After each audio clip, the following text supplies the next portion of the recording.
Namastê! Todos que desejam aprofundar o seu conhecimento da Yoga devem estudar um livro chamado Yoga Sutra. Esse livro é o livro que fundamenta a tradição da Yoga. Na Índia existem várias tradições de sabedoria. Uma delas é a Yoga e tem esse livro como seu norte. Esse livro foi escrito por um sábio chamado Patanjali. Mas Patanjali ele não é o inventor da Yoga, né? Ele é quem sistematiza a Yoga.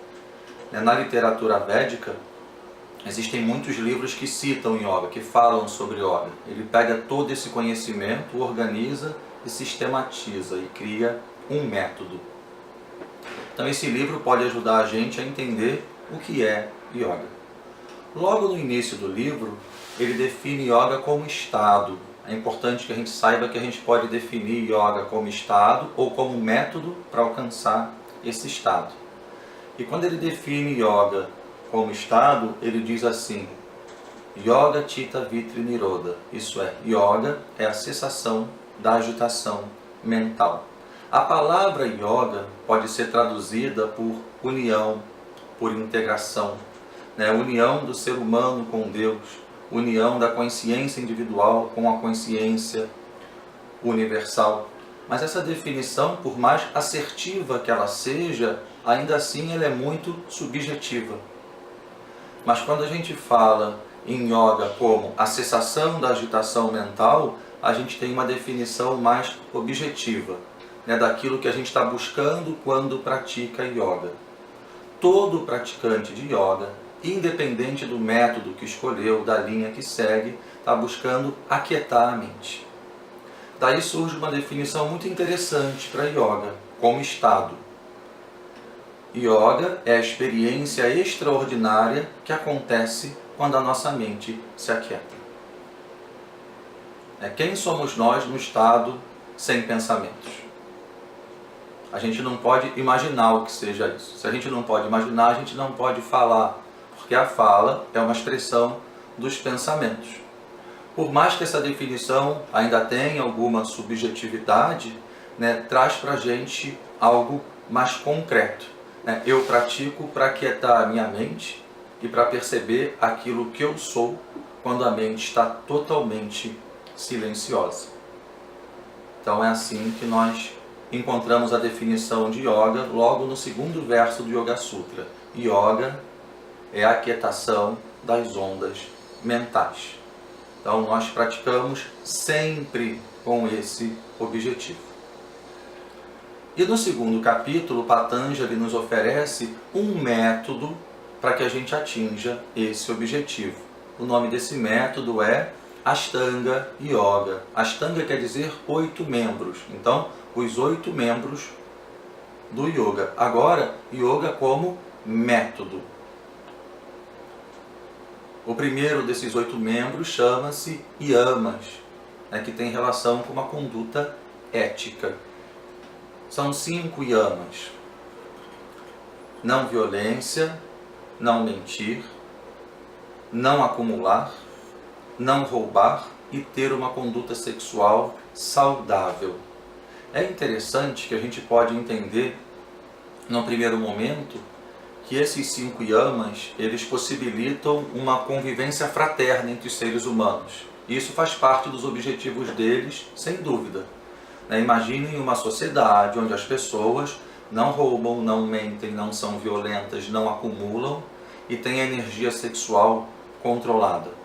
A gente pode imaginar uma sociedade convivendo de forma mais fraterna, mais saudável, mais pacífica. Mas os yamas também têm relação direta com uma mente tranquila. Porque uma pessoa que mente, que rouba, que é violenta, não pode ter uma mente tranquila. Então a prática dos 5 yamas são fundamentais, para o sucesso, para o objetivo da Yoga, que é aquietar a mente. Então nós buscamos nos empenhar, na prática desses 5. Em seguida, o segundo passo, os niyamas, que são algumas observâncias, também se dividem em 5. Contentamento, pureza, estudo de autoconhecimento, disciplina e entrega a Deus.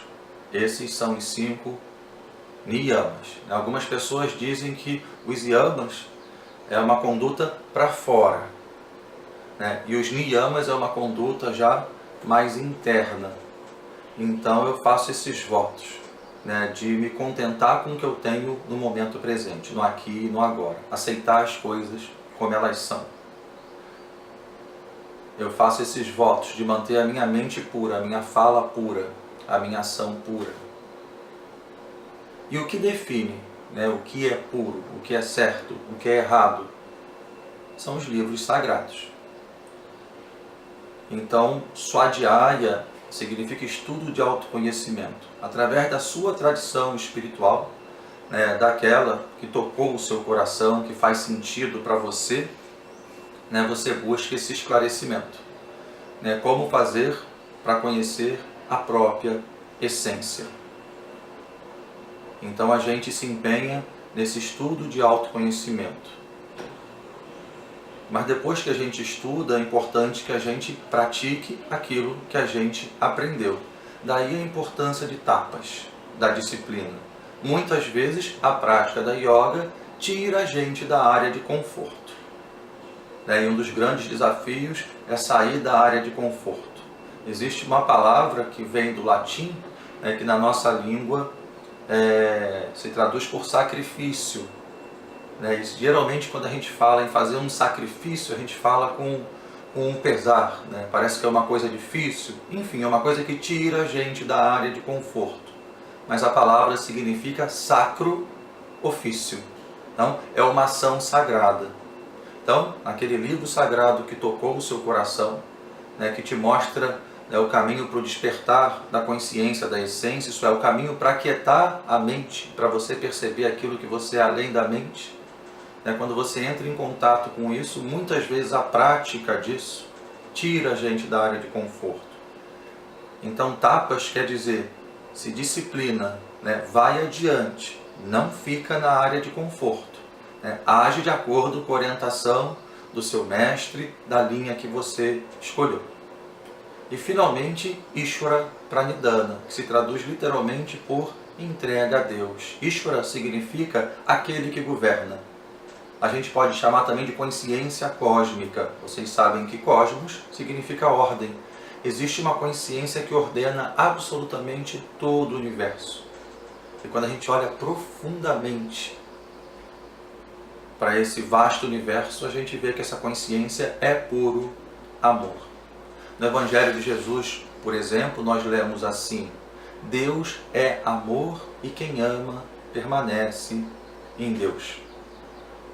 Então, Ishvara Pranidhana é entrega a Deus e a gente pode compreender também como uma conduta totalmente amorosa, né, onde a gente busca entrar em harmonia com essa consciência cósmica e nunca espera retorno das nossas ações, dos nossos atos. A gente age por amor.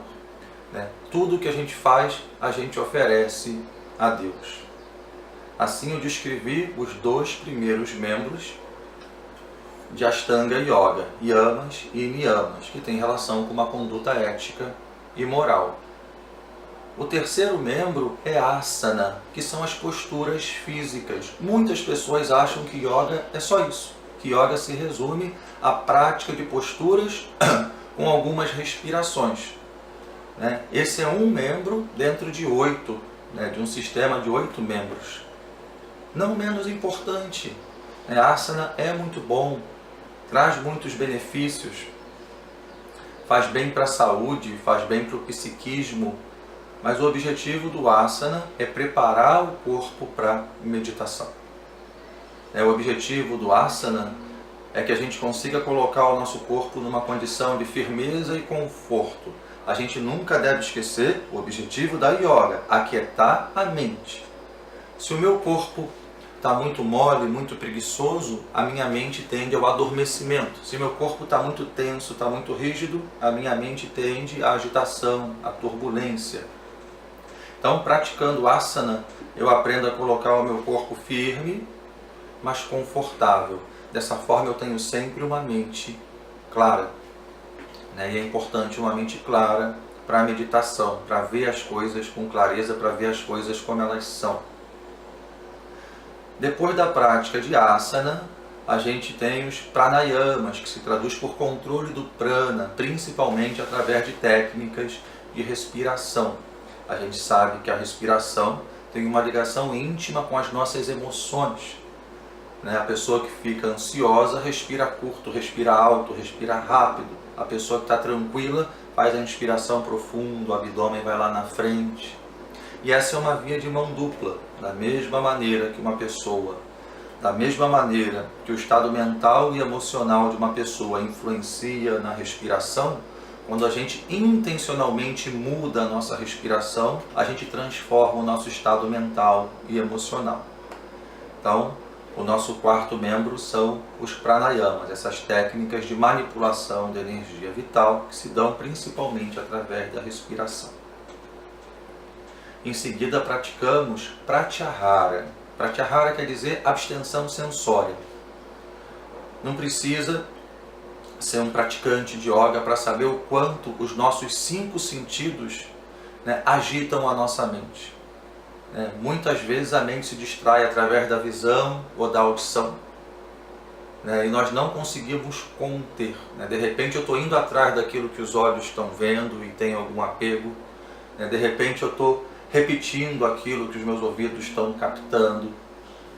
De repente o meu paladar me faz ingerir alguma coisa que não faz bem para a minha saúde. Então é importante a gente aprender a controlar os 5 sentidos.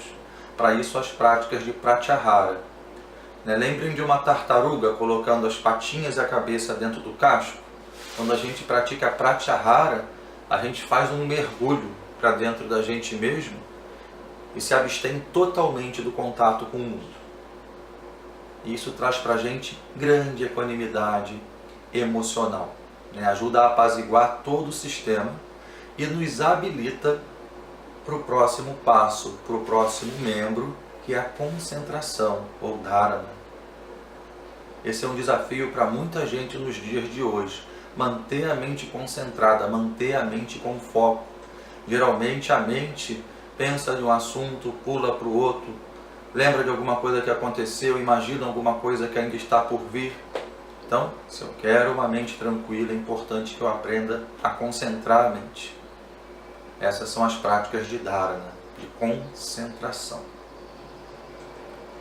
Então, queridos, quando eu conquisto uma conduta ética, yamas e niyamas, coloco o meu corpo numa condição de colaborar para que essa mente tenha clareza. Respirando com consciência, realizando os pranayamas, eu mantenho esse corpo e essa mente com a energia equilibrado. Praticando o pratyahara, eu não deixo que os meus 5 sentidos distraiam a mente. Praticando concentração, eu mantenho a mente aonde eu quero. Aí eu me habilitei para o 7º membro, que é dhyana, que é a meditação. Através da meditação é que a gente vai observar essa mente se aquietando. Quando a gente medita, a gente não desliga a mente. Muitas vezes as pessoas entendem assim, de forma equivocada. Meditar é desligar a mente. A gente não tem como desligar a mente. A mente é um aglomerado de pensamentos. Não é natural que eles surjam. Eu prefiro definir assim, quando a gente medita, a gente se desliga da mente. A gente observa a mente sem se envolver com a mente. E quando a gente observa a mente sem se envolver com a mente, a gente vai naturalmente se percebendo além da mente, independente da mente. No estado de avidya, que quer dizer ignorância, existe uma confusão em relação à mente. A gente acha que é a própria mente. Parece que a consciência está misturada com os pensamentos. Daí surge aquela ideia, penso, logo existo. Mas a gente brinca falando, penso, logo complico. Em relação a saber sobre aquilo que é real, sobre despertar o estado de yoga. O pensamento tem utilidade para o mundo. Mas quando eu quero saber quem eu realmente sou, os pensamentos não podem me ajudar. Então, quando eu medito, eu observo a mente e não me envolvo com ela. Os pensamentos, a atenção está para os pensamentos da mesma forma que a respiração está para o corpo. A respiração está para o corpo de forma vital. Se eu deixo de respirar, o corpo perde a vitalidade. Quando eu aprendo a observar os pensamentos, sem me envolver com eles, eles começam a perder a força. Então essa mente fica cada vez mais tranquila, cada vez mais silenciosa. Eu vou experimentando aquilo que eu sou de forma totalmente independente dos pensamentos. É só até aqui que eu posso praticar. O 8º membro do método da yoga chama-se Samadhi, que pode ser traduzido por um estado de supraconsciência, um estado supramental. Se está além da mente, está além das palavras, das definições, das limitações. E nessa hora a gente volta em yoga como estado. Yoga Chitta Vritti Nirodha. Yoga é a cessação da agitação mental. Yoga é a experiência extraordinária, é a experiência que vai além do ordinário, que acontece quando essa mente silencia por completo. O Samadhi é essa experiência, e também é chamada de uma experiência de bem-aventurança, de felicidade sublime, de êxtase, porque a felicidade é inerente ao nosso ser real. Finalizando, queridos, o objetivo da yoga chama-se moksha. Moksha quer dizer libertação. Libertação da ilusão. Enquanto identificados com a mente pensante, enquanto presos aos pensamentos, nós vivemos numa ilusão, maya. Nós vivemos num estado de ignorância, avidya. Quando a gente escolhe praticar yoga, o que a gente está buscando é moksha, é se libertar dessa prisão dos pensamentos, dessa sensação de eu não consigo parar de pensar. Para isso é importante uma conduta ética, moral. É importante um corpo saudável, por isso asanas e pranayamas. É importante as emoções controladas e a mente concentrada, por isso pratyahara e dharana. E a gente chega na meditação em condição de observar a mente sem se envolver com ela e, consequentemente, de perceber aquilo que nós somos, independente da mente. Essa percepção é o Samadhi. Mas nem todo mundo que bate na porta de um estúdio de yoga tem esse objetivo, o Samadhi, moksha, a libertação. A grande maioria vem em busca de saúde, qualidade de vida, dormir melhor, diminuir a ansiedade, ou até mesmo como um tratamento para o pânico, para a depressão. A yoga acolhe todas essas possibilidades e certamente beneficia essas pessoas. É importante lembrar que quando um professor de yoga recebe uma pessoa nessa condição, ele deve se certificar que essa pessoa está sendo acompanhada por um médico, por um psicólogo, por um terapeuta, que são os profissionais capacitados para lidar com essas questões. Mas a yoga certamente serve de apoio para esses tratamentos, porque a yoga ajuda a gente a preencher uma lacuna do nosso sistema educacional. Nós não aprendemos a lidar com a mente e com as emoções. Nós aprendemos a lidar com o corpo. Mas da mesma maneira que nós temos um corpo, nós temos uma mente. Nós sentimos as emoções. Então a yoga ajuda de uma maneira simples, de uma maneira acessível, as pessoas a compreenderem os processos de funcionamento da mente. O como surgem as emoções e, consequentemente, o como lidar com isso.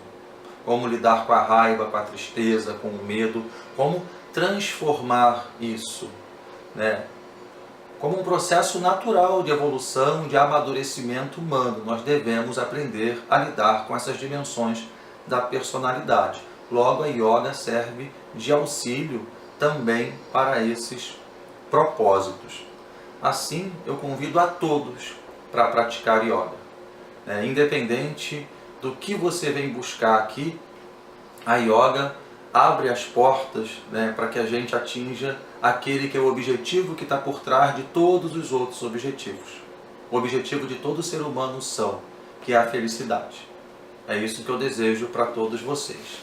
Sejam sempre felizes e sejam bem-vindos para praticar yoga. Namastê.